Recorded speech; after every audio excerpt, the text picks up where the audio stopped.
how do we move the hearts of men towards the things of God? They need to know they don't have to do life alone. Yeah. And the men don't have to do life alone. And Almost got through that. so much to say.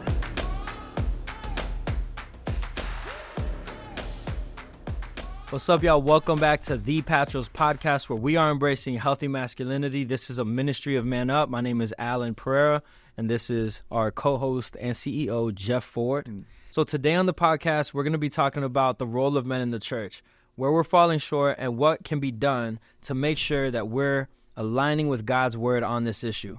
To help us navigate the topic, we're going to be talking to not only former, but I feel like he's always going to be a pastor. He is a pastor. He's a reverend, a minister of the gospel, and current Man Up men's discipleship team lead. You almost got it, bro.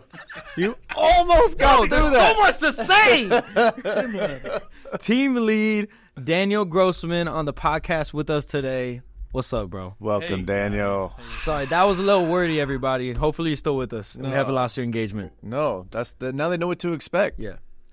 We haven't been telling them what to expect. Very true. So now we you were guys losing know. it before because they're like, who are these jabronis? Now you guys know that today on the podcast, we're going to be talking about the role of men in the church, where we're falling short, and what can be done to make sure we're aligning with God's word. And we have an expert with us, a former pastor, but also is a current minister of the gospel. And always Patros. And number one in our heart. He's number 30 in the program, but number one in our hearts. Today. Daniel Grossman. I'm glad to be here, brothers. Thanks to have me. And it's going to be a great topic. It's definitely passionate. I'm very passionate about, and it's a topic that we just never need to stop talking about. It's something that is, again, very important. I'm just going to make sure, Daniel, that people can hear you. So Okay, I'm just going to continue to move that closer to your mouth. Well, listen, so Daniel and I met, I don't know, maybe a year and a half ago now or so, and doing men's ministry here at a local church in the Tampa Bay area, Harborside Church. And you've been doing men's ministry for 30 years. Yeah, that's about right. Since 1995. So I often tell the story of Promise Keepers. That's a ministry that's still around, but definitely in the 90s it was a big ministry and much bigger. And I attended a Promise Keepers event in Denver, Colorado, and I was so impacted by that movement of 75,000 men that were singing to the Lord with their hearts out, and it was a powerful moment in time. And so I was saying, this is something I want to continue to be a part of. And so definitely went into more of a youth ministry and raising up young men there. But now that I'm a little bit older, it's definitely men's ministry now.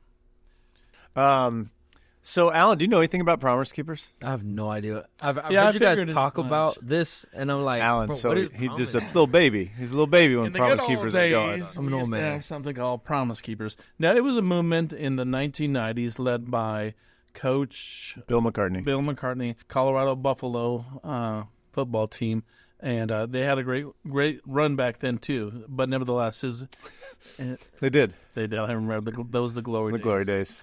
And Tell so your glory story. the glory story was again, and then he started a movement of men's ministry, basically gathering men in football stadiums. And the one I went to in 1995 was at the Mile High. Now that's the Denver Broncos Stadium. But it was an epic event of 75,000 men gathering together and hearing from great teachers, but ultimately was that you would be a man of integrity. Yeah, that was the theme back then. And this was like a national ministry? It was a national ministry. It was more than a ministry. Like, it was a movement. It was a movement. Like, honestly, I'm praying. Still around? They are around. Yes, they are. And a couple of years ago, I went to a kind of a reboot of it, and it was at the Dallas Cowboys Stadium. It wasn't as, again, the glory days, but it will get there again, I believe.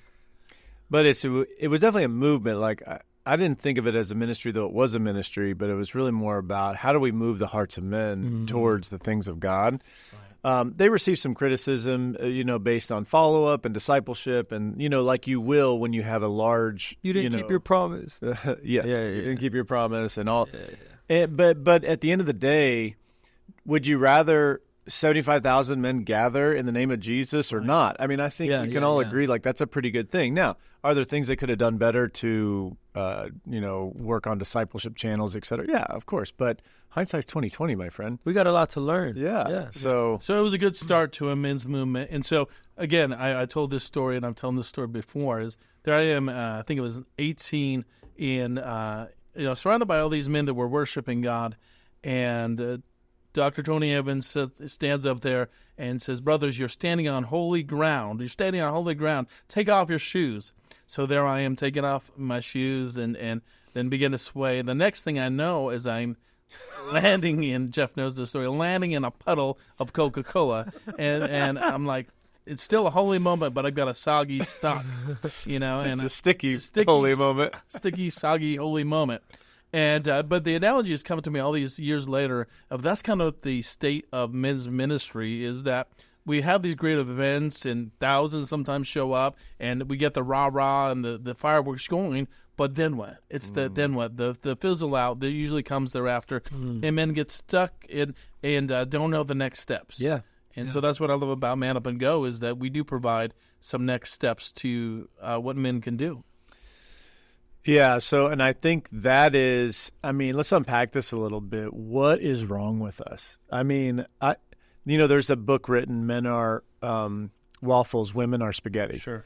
And the idea, of course, is that you've got boxes in these waffles and that men can operate completely in one box and it like compartmentalized. Does not affect the other box, right? Yeah. So I'm in my little, compartmentalized square on the waffle, and I'm cool. So I'm over here and this is my work. And, man, that doesn't touch my family at all. And then that doesn't touch my hobbies at all. And then that doesn't touch my addictions at all. That doesn't touch my sin at all. And somehow doesn't touch my church life at all. And so, you've got this, we have this amazing capacity to do that. And so when you have a large event like that, I think it is somewhat easy to get excited about that, right? And go, man, and if you really do want to follow God, or even if you don't, but, hey, a bunch of guys, Coach McCartney, he was top of his game at that time, and let me go hear him. And you can compartmentalize, but nothing has really changed. Since those big, movements in that movement in the 90s, what has really changed among men? Right, and that's right. The statistics are still showing that it's 60% of females and 39% of males are that's your typical congregation, and so that much has changed. In any given study, there are about 13 million more women than men in an American church. That's wild. And so, again, God bless Promise Keepers changed my life, absolutely, and it impacted so many and started a movement, but it doesn't seem like that movement has moved too far along. The stats are still showing pretty much the same as they showed back then. Man, so you got 60% of the people in church are females. Yeah. We work in child welfare at Man Up, and like 70% to even higher, 80% in some cases, even higher, the workers are female. Right. So kids coming into the system of care, those kids coming into the system of care are often coming from a single-parent home that's female. Yeah. Sure. So is it any wonder that we have issues when we've got the majority of kids who are, quote-unquote, at risk or in trouble are coming to us from fatherless homes, which is not a denigration or knock on women or mothers by any stretch. It's actually the opposite. It's a knock on the men, because the men have abdicated responsibility. Now, are there some of these women that are choosing to not get married and choosing to, so women, I'm not saying you're not responsible at all, ladies, but I am saying that men, we're going to talk about men. I'm not here to talk about the women. I'm here to talk about the men and what we can be doing to mitigate this and get it back on the right track. Correct. Yeah. The women are doing what they're supposed to be doing. The women have stepped up and will continue to step up. And it is because many times the man has not manned up and stepped up and been in his role. And we can unpack that for days. But the reality is, thank God for the women. Thank God that they've stepped up and led well. But again, it was never their ultimate their role and their intention by God's design. There's another study. This is from a seminary that found out basically the presence of an involved man was statistically correlated with church growth, health and harmony. Meanwhile, the lack of a male participant is strongly associated with a congregation's decline. Mm-hmm. So when there's less men in the congregation will decline. Wow. Yeah. Yeah. I mean, that's even a conversation that like we have at church, right? Is like, hey guys, the men just got to step up. We see a lot of women doing a lot of the volunteering, a lot of this and that. But when the men are involved and the men change the atmosphere, like you push and you become the thermostat, as EJ would say. Like you you change the temperature and the dynamic of the church when men lead the way that we're supposed to be. Yeah. It's a beautiful setting. It's a well-designed setting, and it's hard to find a church that really is like that. You know, as a matter of fact, here's another stat I just ran across. As far as men's ministry, there are fewer than 10% of U.S. churches are able to establish or maintain a vibrant men's ministry, and that's kind of maybe why I'm here and why we're here to kind of talk a little bit more about that. I'm going to do one more stat here real quickly. And this comes actually from Promise Keepers. They did this. This is a little bit more of a positive note. So they said when a mother comes to faith in Christ, her family follows 34% of the time. Now here it is, the positive. But when a father comes to faith, his family follows 93% of the time. 3 times essentially increase there so men are the role of a man is beyond just saying that's a positive thing. It's a crucial thing. Well, and that's what this podcast is all about ultimately. And if you're stumbling on the Patros Podcast for the first time, Patros is the Greek word for father. But it means so much more than that. It is really talking about that kind of wise sage who is able to discern the times, who is able to pass on wisdom to the next generation, who is involved. Right. It's someone who actually stands in the gap for those who do not have a patros or a father figure. So when we're talking about the role of men, a patros is someone who, even if you are not you don't have a biological child or an adoptive child or a foster child for that matter, you still can play the role of a patros, right? Absolutely. Yeah. Yeah. That I've had. Yes, my dad was involved to some extent, but it was the men of the church that poured into me and mentored me. The patros, I can go back thinking about these past 30 years of specific men that spoke into my life and kept me, close to Christ. And so, my biological dad, not so much. He did his part, I think, to some degree. But it was the patroses within the local body that kept me moving forward. What do you think would make, this is for both of you, what do you think would make men more engaged and sustain a men's ministry, better? That's, again, maybe the $1 million question that we've all been kicking around for years. To make the church environment less feminized to the service. That was always one of the excuses. I don't know if that's necessarily the only excuse. But. Is that an excuse? I mean, is that do you find that the church experience is feminized? And what do we mean by that? Sometimes the worship environment, the worship songs, they'll start there, are definitely more... the less masculine as far as the way that they're structured, or some guys would say that. Some guys. Yeah, we're not getting messy over here, but we're getting a little messy. Yeah. No. Well, I mean, because you're going to have a real conversation. But you're going to have some women who say, well, what does that really mean? Can women not get excited? Can women not have fast music? Or can women not, lead from the stage or whatever like that? But I think we need to hone in on what do men think? What do men actually... I mean, because this may or may not represent how we think about this, but if we're talking about the failure... a lot of men think about that. Correct. Yeah, exactly. And if we're talking about the failure of men to lead, the failure of men to get engaged, then is there some truth to this? What are we hearing from men? Because I've been doing men's ministry now for the last 20 years, and man, I could tell you, there is situation after situation after situation where I've engaged a dude on a discipleship level who I can think in my mind. I can go through a Rolodex right now. I can probably come up with 10 to 12 names of guys that did not stick it out. Right. Now, on the one hand, you can say, well, Jeff, you are apparently not a very good discipler. But on the other hand, I also know what I did and the investment I made. Yeah. And ultimately, these guys ghosted me. I mean, ultimately, they said, nope, this is too hard. I'm out. Well, that's it. You are doing your job as a good discipler, which is continuing to push them along and forge them along. And they maybe didn't, want to go for the ride, and that's okay, brother. You did what you could do. Yeah. And but like I've got a guy right now who I know they're on the pathway to divorce. Mm. How I know that is my mine to know.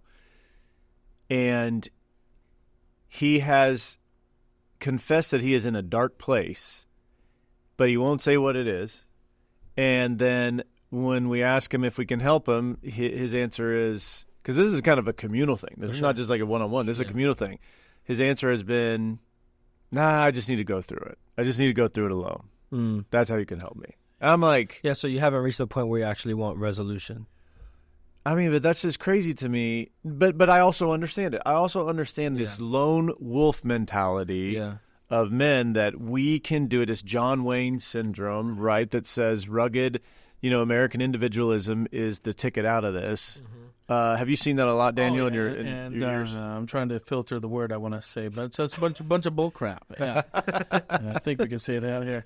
And the reality is that no man is an island. We do need each other. The Bible clearly, speaks about that in many points. That iron sharpens iron, and yes, there are seasons that we, go through that are more, personal. But we always need to have a brother or a community or a band of brothers to walk through those difficult times through. And so, I would encourage, that guy and any guy to say, you know what, I don't have to go through this alone. And it's not going to actually make you more of a man to, face your hardship alone. No, it makes you more of a man to gather around a band of brothers who can pray, support, give you wise counsel, and continue to push you through that dark season. So, to have a band of brothers actually, I think, is more of a manly approach than facing something all by yourself. Mm. Well, it's interesting that in the Old Testament you have, all of these commands for the men to lead their families. And of course, it's patriarchal. And we also understand that women had, they did not have, quote unquote, rights like they had, or like they have today, and that has been a problem throughout the ages, right? That you've got men asserting dominance over women, not allowing them free will, et cetera, et cetera. So we would acknowledge that to be a problem. On the other hand, we would also say there is an innate desire of men to protect and provide, right? So it's part of their DNA, absolutely. So we marry, and part of that marriage is, yes, you're one with that individual, one flesh, but you also want to procreate. You want to have kids, and you want to pass that on. And so then, as a man, you are fulfilling this like innate desire, this intrinsic desire that we can't even, like it's coded into the DNA that I want to protect and provide for my family. Like I've been now given a really important job to do, and I want to fulfill my role here. Absolutely. But we see that not happening. So what is going on? Because we see that not even happening in the church. Mm-hmm. The church divorce rate is not as high, but it is still way out of proportion to what it shouldn't be. And this is not to call out people that have been divorced by any stretch, because we know that this stuff happens. But what we're saying is, like, if we can't get it right in the church, of course, how would we expect, an unbelieving, population to do it? Yeah. But how can we fight back against this? Because we're supposed to be protectors and providers. But man, I'm telling you, I got a Rolodex right now in my head of guys that are not protecting and providing for their families. They are so into themselves. They are so into what they have accumulated in life. They're so into their the opinion of others, like their reputation in the community, but they are unwilling to lay down all of that stuff to be the protector and provider. So like something is apparently stronger than even that desire to be protector and provider. Sure. Yeah. And it is the final and most important third P that you're missing, and that's the priest. They're called to be the priest of their family, right? Definitely it's one who points back to the Father and leads and guides spiritually. And that is, I think, coded within a man too. It sometimes it gets so diminished because the other two are not even being properly done. So if I'm not going to be the best provider and the best protector, why not even think about being a priest? Yeah, the whole idea that like the feminization of the church, I know that there's like a lot of discourse happening around that right now, but like the masculinity component of Christianity, the femininity component, I think we culturally have our perspectives on it, but they've always been like, so you have the gentleness of Christ, which we say is feminine, but us as people that want to engage and embrace healthy masculinity say gentleness is masculine as well. Absolutely. Like it is something that masculine and feminine share, that you should be gentle, you should be courageous. Courage shouldn't be just a masculine attribute, because there's women that have been martyred and they've been, they're courageous. So I think some of it is, a lot of this ties back to what we do in the infancy of conversion. Is like we convert people, to your Promise Keepers point, we convert people, but we don't like follow up well. Or we don't focus in on like what is the foundation of our belief. It's not the coolness factor. It's not, wow, I came here to listen to a coach because he's a coach and he's a high performer. No, because what you win them with is what you keep them with. And the second that this faith isn't cool enough for me, that's when I'm just going to fizzle out.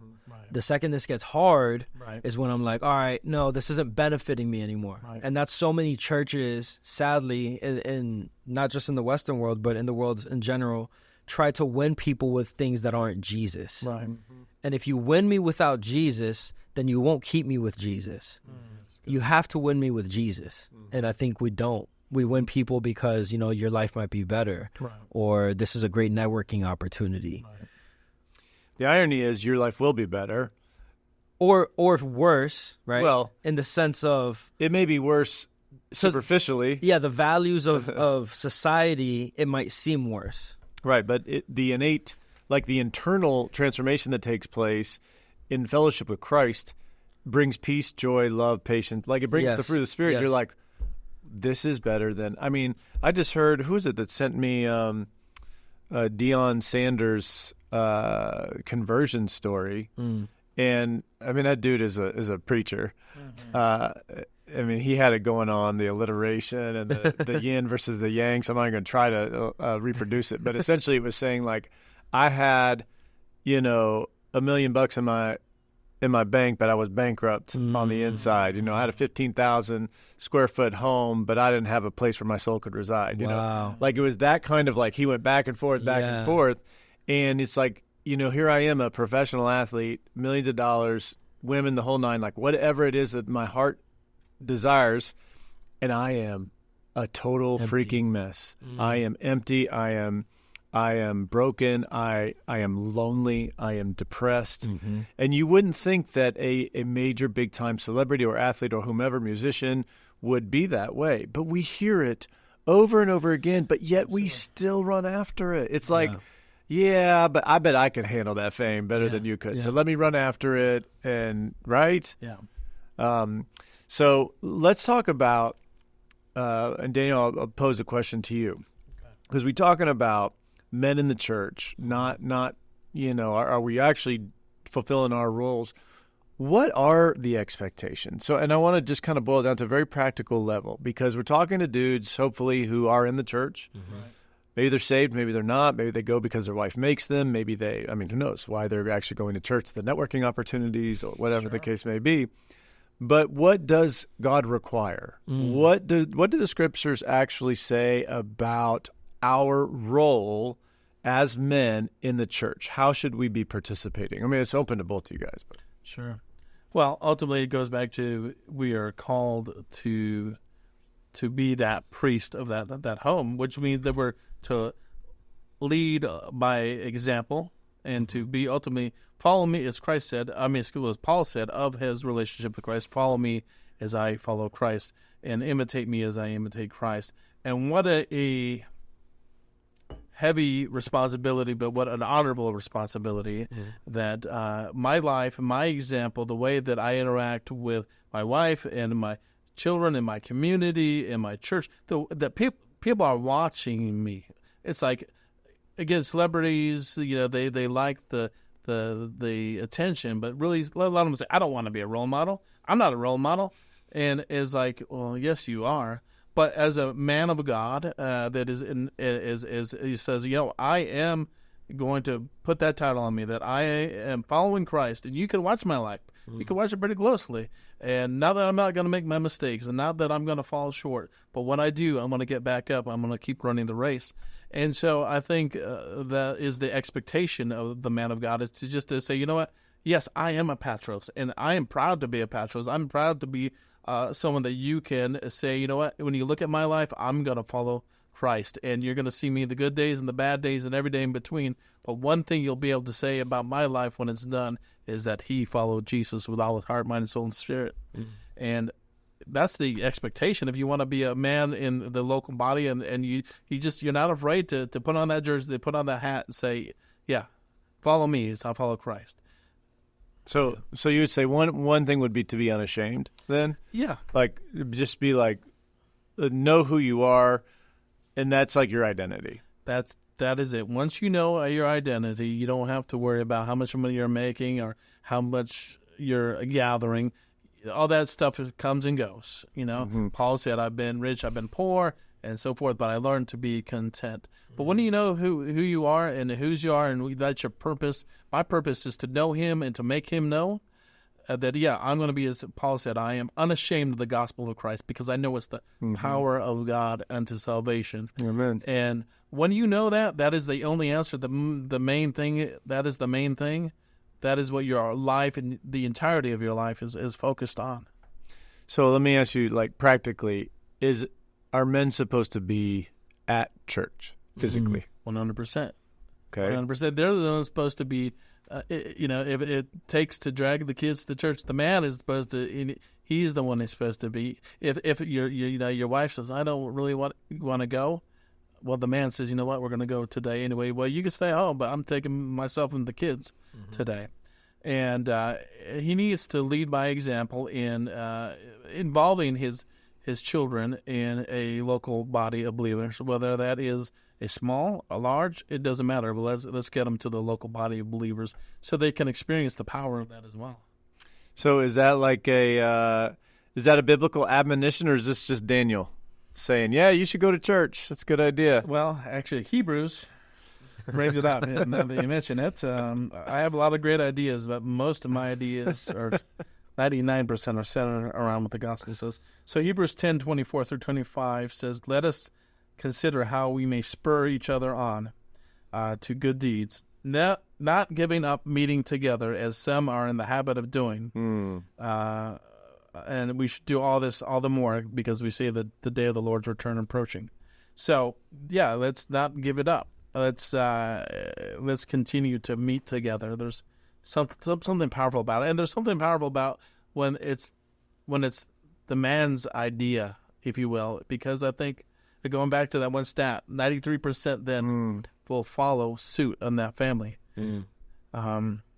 My dad, again, I call myself my denominational title is Preptibapticostal.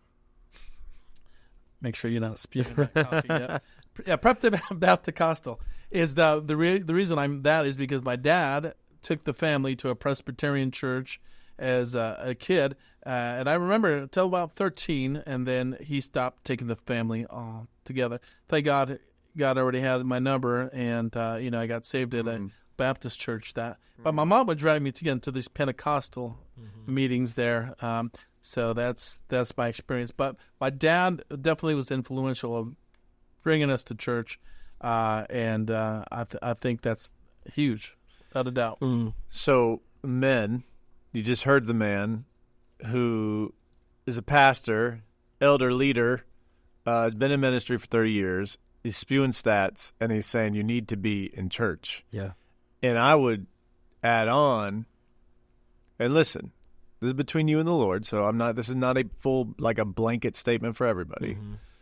But I have seen a lot of idolatry around children, a man's children.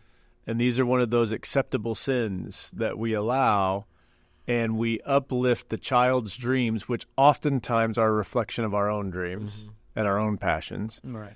And I know a lot of folks who are missing church weekend after weekend as they're following their kids around the country with their sporting events and their sporting teams. And so, Danny, would you say that is a potential snare for our men, or is that okay? We do church on the road, maybe. There's things we could do. Again, I'm not making a blanket statement, but on occasion, I think but let's make church and the gathering a priority. Let's not say the sports are your priority. Because that's what the kid is going to remember. What was the priority? Did Dad make me be in my potential NFL career, which probably will never happen, but hopefully it does. But on percentage, it most likely doesn't. So the reality is, what was he putting the emphasis on? Mm-hmm. What was that imprint that he left on my childhood? And was it that football was important, or making money was important? And so the example that you put forth now into your child's life, what you as a dad and as a father put as a priority, 99% of the time that child eventually will put as a priority in their life. Mm-hmm. Yeah. Yeah, it's not taught, it's caught. Yeah. Yeah. And so what they see you prioritize is what most likely they will. Even if you say, look, I know that we're going to do this, but this is what's really important. Like, your actions are a really good tattletale on what you actually believe. And you should be excited about going to church. If you're not, find another church.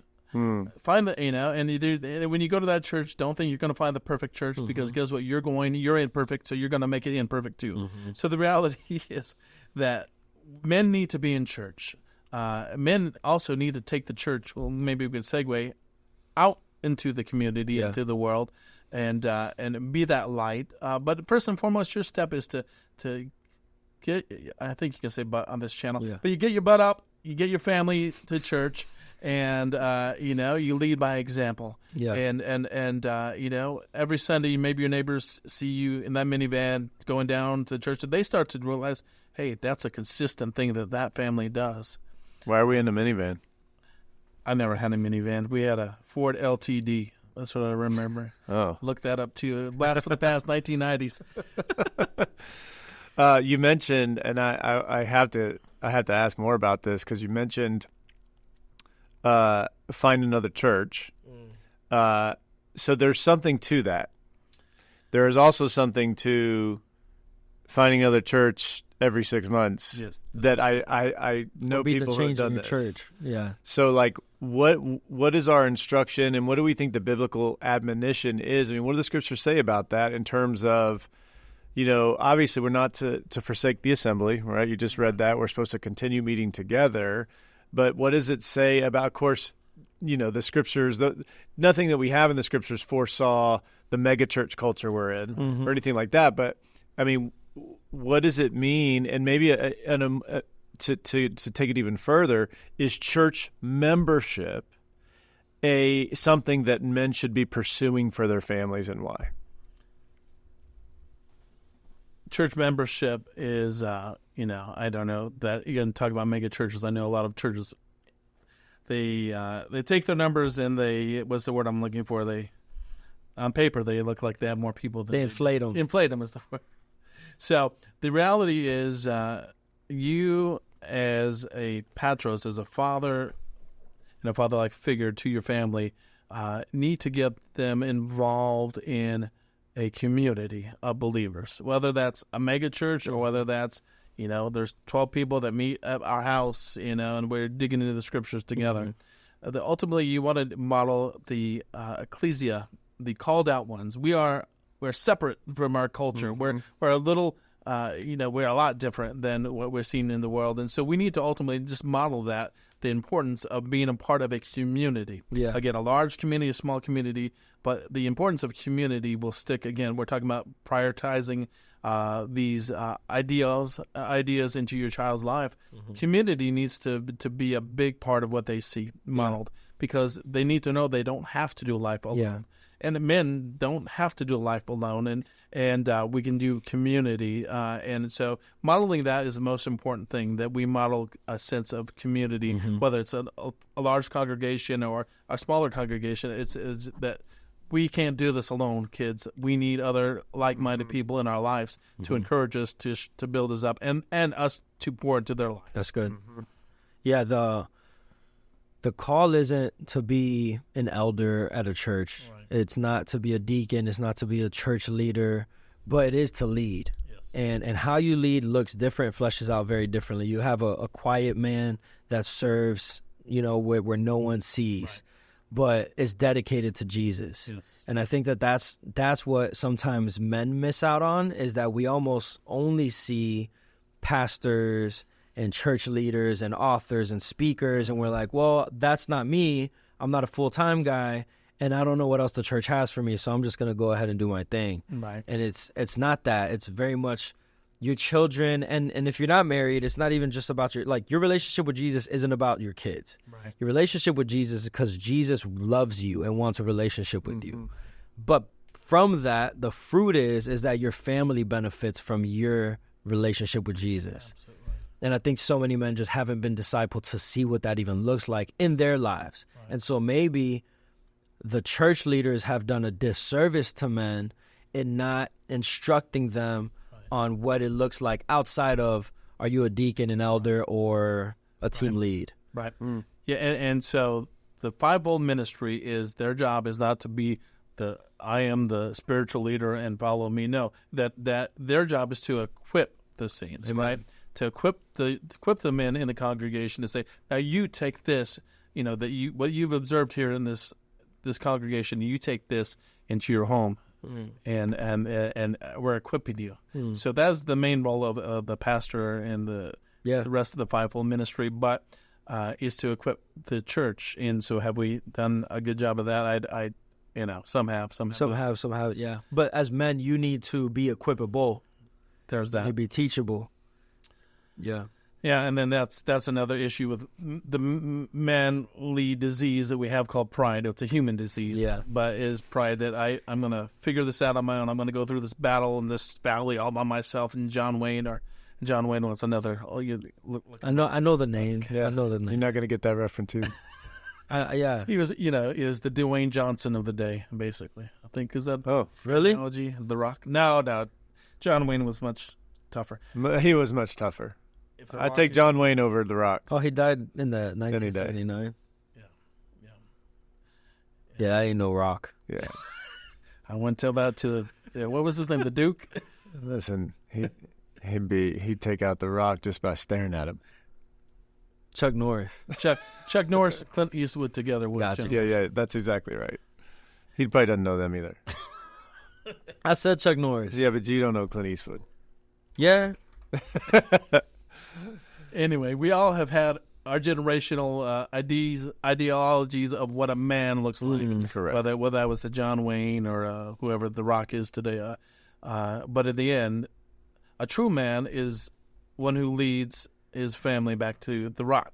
Okay, here goes. Oh, man, look at that. I can do it.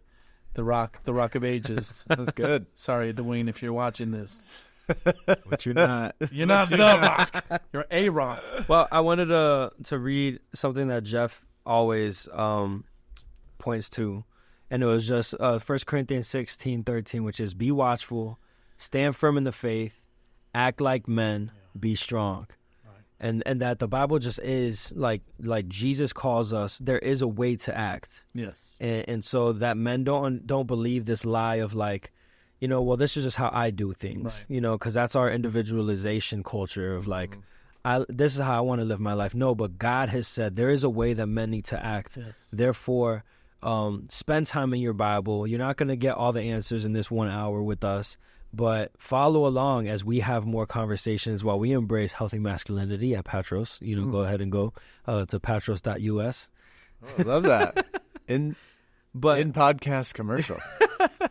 But yeah, like seek discipleship, seek to be in community with people, because the message doesn't stop at you. You need to be able to pass that on as well. That's right. Yeah, and one of the things that I'd like to propose to you guys, get your takes on it. I talked a little bit about membership, and the reason I went there is the Bible doesn't really actually say anything about membership. But what it does say is Paul is constantly instructing the churches. He'll say, tell the church at Laodicea, tell the church at Ephesus, tell the church at. And so by default, you say, well, what does that mean? Well, in the beginning, there's just one group of people meeting, and, they probably spread out over time, and they'd have a little congregation over here, a little congregation over here. But the point is, he was telling the church at, and so that tells me that I am a part of a community, right? So it goes to what you were saying. I think one of the challenges that and a lot of men are there is that by not becoming like membership, I'm not going to die on this hill, by the way, but I think what membership does is it allows ability. It will, and it allows a declared authority in your life. Like you're saying, I declare this church leadership team to be my spiritual advisors and leaders. And I place myself under their authority. Submission, right? And submission. We don't like to say anymore, and men do not like to submit. And so that's why if you place your church members, I just go to church. Well, that's great. It's a great place to start. But if you're serious, and the reason is a lot of what you've talked about is the accountability piece. Because now, if I start to go off path, if I start to go awry, right? Like I'm straying from the path that Jesus has for me, pray God I have people, men in the local church, who will notice it and go, yo, Daniel, where you going, bro? Yeah. And will help to steer you back onto the path. Absolutely. And unfortunately, if you don't submit yourself to that authority, then you have an immediate out because it's kind of like, well, who are you? Right. But the scriptures very much talk about a disciplinary process, right? And so, and even Jesus says, if you see or James wrote, if you see your brother in sin, and, correct him essentially, you save him from a multitude of errors and you save his soul. Yes. So like that should be something that as men, I believe is a quality that we should be looking to have, is that I am not afraid to call somebody else out lovingly, gently, right? There's a way to do it so that I also am submitting to that calling out. You can call me out on my sin. You can call me out on where I have gone astray. And it's just a protective measure. And I will tell you, men, we battle with the lust of the flesh, the lust of the eyes, and the pride of life, right? Like those are those things that we battle with all the time. And our motivation should be Jesus, right? Sometimes you have to put actual physical barriers in place so that you can beat this sin, this besetting sin, this addiction, this whatever it is, because you can be a believer and still be engaging in addictive behaviors, right? And life is, there's times in my life when I've had really, really great victory over sexual sin or pride or I'm trying to think, what do I struggle with? Authority. There's times when I haven't, right? And it doesn't make me any less of a Christian. And I think that's an important message for men is like, yo, you are not less than who you are, which is a child of God. You are a son of the Most High King. It's like there's nothing that could take that from you, even if you are currently caught in sin. But the rest of us can restore. Galatians talks about restoring a brother gently. Right? Yeah. But be careful lest you also be tempted, right? So there's I just love the scriptures because if we would follow them, it helps with all of these relationship problems, reconciliation issues, anger, bitterness, resentment, accountability, all of these things that maybe we struggle with in the flesh, the scriptures give us the take. But as men, it just seems like so few of us are willing to actually live by them. Yeah, there's another statistic. It sounds like a good statistic. Sounds like I'm speaking of tongues. But no. That's that Presbyterian thing coming out. Fantastic. Another alarming statistic is that 95% of men lack true male friends. Wow. 95%. We can unpack that. I was saying, what do they mean by true? True. I'm assuming you don't go past surface level conversation. Right. Yeah. It's hey, how's the wife and kids, Bobby, and how's the stocks, and whatever you guys talk about. I don't talk about any of those things. I'm not a guy. He's the 5%. He's the 5%. He's in the 5%. That's why. By the way, that's why you're here. That is draining to only talk about surface level stuff. Yeah, it is. That'll get me. That's why you need the band of brothers. Here comes my push on this. Ooh. We talk about community. Yes, take your kids to church. Where if they had, here's an old preacher joke: is my parents had a drug problem. Yeah, they drug me to church every Sunday, right? Ooh, yeah. There it is. So you wanna always take your kids to church. You always want to get them involved in a congregation, a community. But you as a man you have to find yourself a band of brothers. And that there's an analogy, an acronym. I break down the band, BAND. You need to have Bible studies with those guys. Yes, you need to dig into Patros.us or us. And you need to have all kinds of different Bible studies. Great. That's transformational. But that A stands for accountability.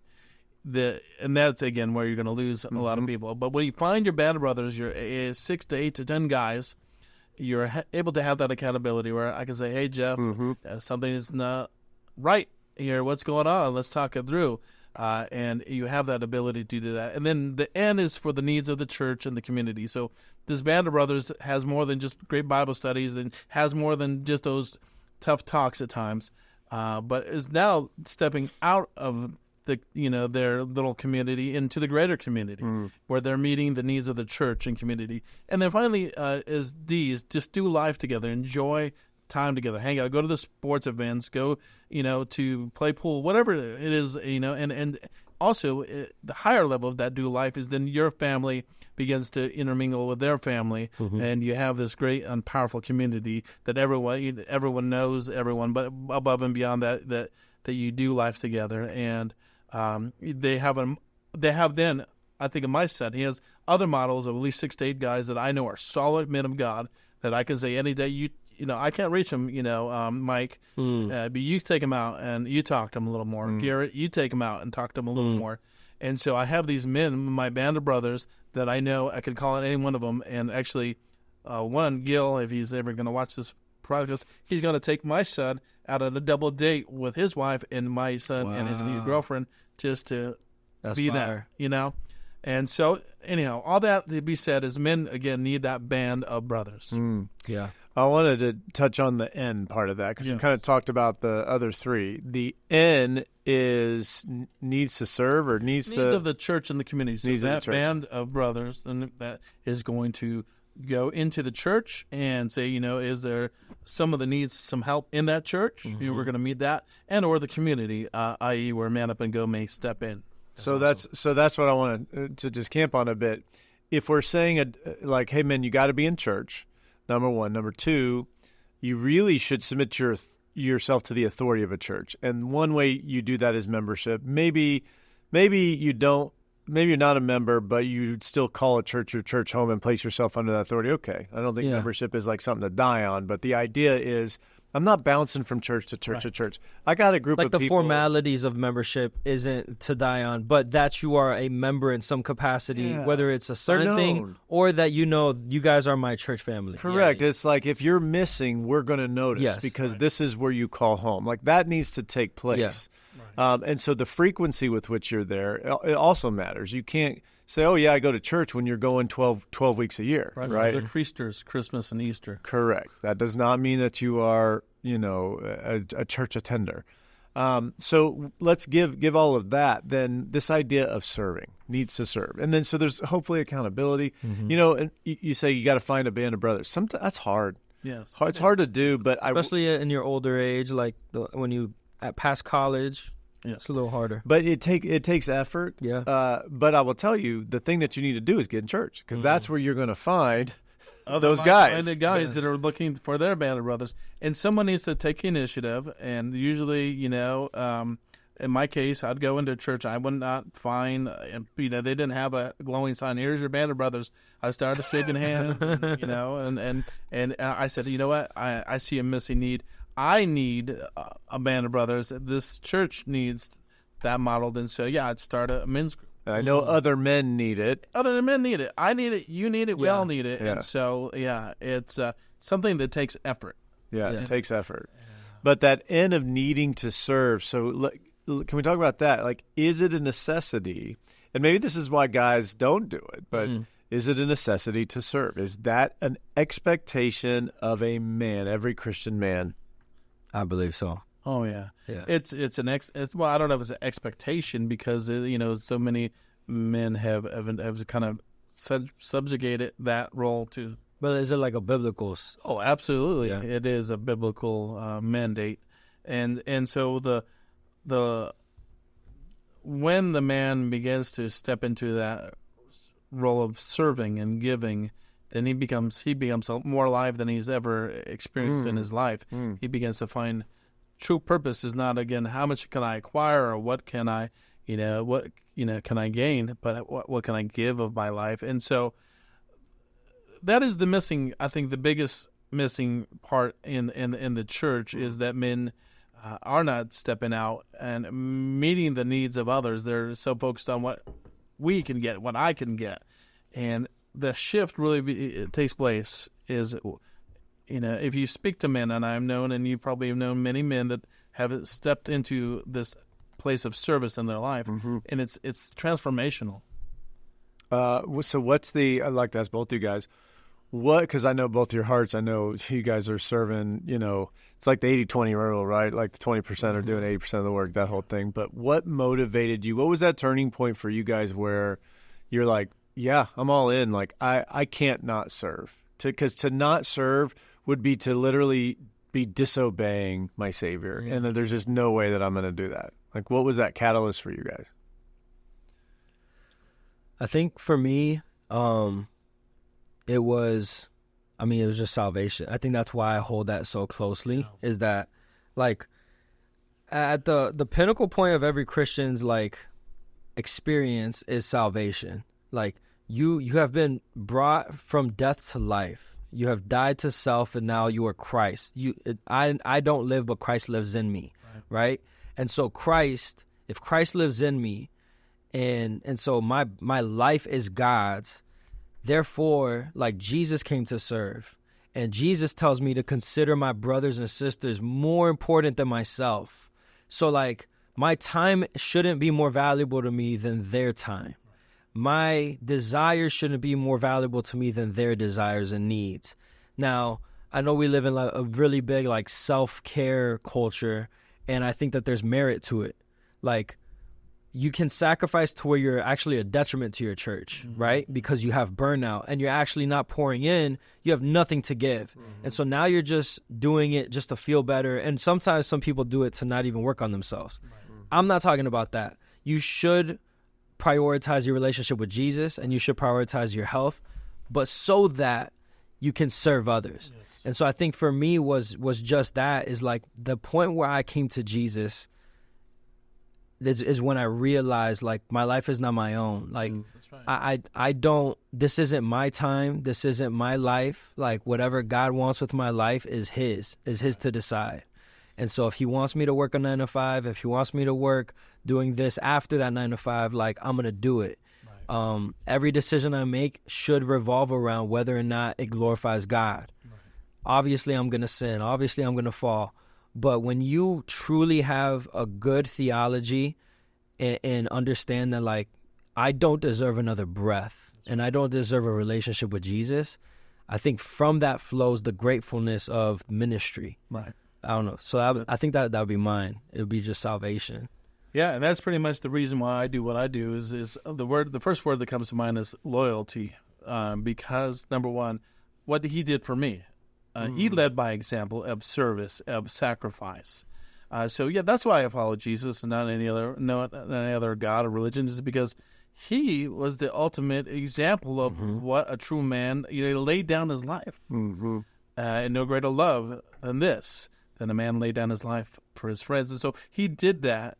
And so why would I want to do that too? So I'm compelled by his example. I don't have to do it, Jeff. I get to do it. I'm honored to do it. It's my highest privilege that I get to pour out my life in service to him because of what he did first and foremost for me. And so I'm a loyal to the King. Yeah, I'm just I'm a knucklehead knight in the army of God. Meaning that I'm still trying to figure it out. But boy, I'm going to go down fighting for him. And I'm going to lay down my life for him. And so that is why I do what I do, is just because he first did it for me. Mm-hmm. So, really quick. Yeah, go. All right, Galatians 5. I'm going to read it real quick. This is obviously that we're talking about like circumcision. They got kind of distracted on what set them apart. But verse 7, he says, you were running well. So this is Paul. You were running well. Who hindered you from obeying the truth? This persuasion is not from him who calls you. A little leaven leavens the whole lump. I have confidence in the Lord that you will take no other view, and the one who is troubling you will bear the penalty, whoever he is. But if I, brothers, still preach circumcision, why am I still being persecuted? In that case, the offense of the cross has been removed. I wish those who unsettle you would emasculate themselves. But then right here, for you were called to freedom, brothers. Only do not use your freedom as an opportunity for the flesh, but through love serve one another. And so it's just that, is that you were called to a freedom, but it's not a freedom to be selfish. It's a freedom to serve each other. That's good. That's right. Yeah, I think I'm listening to you guys talk. It's just, I'm reflecting on my own journey. A proper theology and a proper understanding of the salvation process, the reconciliation process, I do think is paramount. Just listening to you guys talk, because if I don't think anything is wrong, then the right answer or right solution doesn't hold as much weight, right? I don't value a solution if I don't think there's a problem, right? Yeah. And so, like, understanding that we are dead in trespasses, that the default human condition is not I'm good, I'm in the family. It's no, I'm alienated from God. I am far from God. And it is my own fault, right? Like, it is my sins that have done that. Knowing that, and that really, like, I don't deserve this position that God is calling me to, and he still wants me. Yes. So crazy. But if I don't think if I don't think I'm all that bad, and that's where a proper theology, I think, does help. But I'm just thinking, movements have happened all over the world. I mean, I always think about this. This is like my thought the last 2 years, is that for most of human existence, they didn't even have the Bible. Right. Like, people couldn't read the Bible. They didn't have access to the Bible. Yeah. So how are those people, quote unquote, saved? How are they? So there's something supernatural that happens where you don't really have to have like this great understanding, and you can still like be brought into the family of God, right? You can be ushered in. So you don't.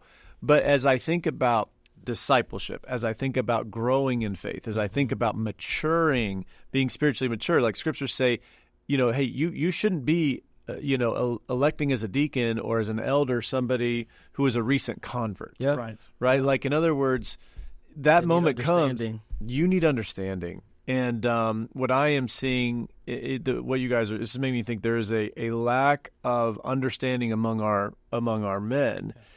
And it's not, men, I just want to be very clear. The understanding we're talking about is not some like, elevated, only for the spiritually mature, only for the educated, only for the pastor, only for the preacher. Yes, there are certain qualifications that the preacher must meet, and the pastor and the elder and the deacon must meet. But to lead your family, to participate in church, to be an example, to serve in ministry, these are default positions of the Christian way of life. This is not, you do not have to be, intellectually superior or have a seminary degree to be able to understand that, man, I need to plug in. And to your point, Daniel, if we understand what God has done for us, we want to plug in. It is not I have to, it is I get to. And I will say, Jesus said, there's that parable in Luke, I think, where he says, listen, sometimes if you go and do something because you were told to do it, at least you did it out of duty. There is something to duty, right? Like, there is something there to say, because I don't want to serve all the time, but, right? Like, I don't always want to do. Well, that's the sacrificial component. That's right. Like, Jesus literally didn't want to die on the cross. he requested for another way. Yeah. That's right. So it's not always out of like, I can't wait to sacrifice. Like, no, sacrifice is duty. Yeah. Right. This is the only way I serve you. Yeah, that's right. It's nevertheless not my will be done, but your will be done. Exactly. And there's something beautiful when there's that acknowledgement. There's a grace that sometimes comes upon you where, maybe it's not in the middle of that sacrifice, but it's there for after you realize, oh, I just did this out of duty, out of sacrifice, but the reward then is so much greater, especially when you do it because it's the right thing to do. Yeah. Yeah, people mix duty with legalism. Yes. You're not dutifully doing this to earn your salvation. Right. You're not doing it to keep your salvation. That's legalism. Right. Yeah. That we don't need that. Right. You're doing this out of your salvation. Yeah. Right. Because I'm saved, I have loyalty to you, like what you said I earlier. love the word loyalty, and the world is vying for your loyalty, for my loyalty.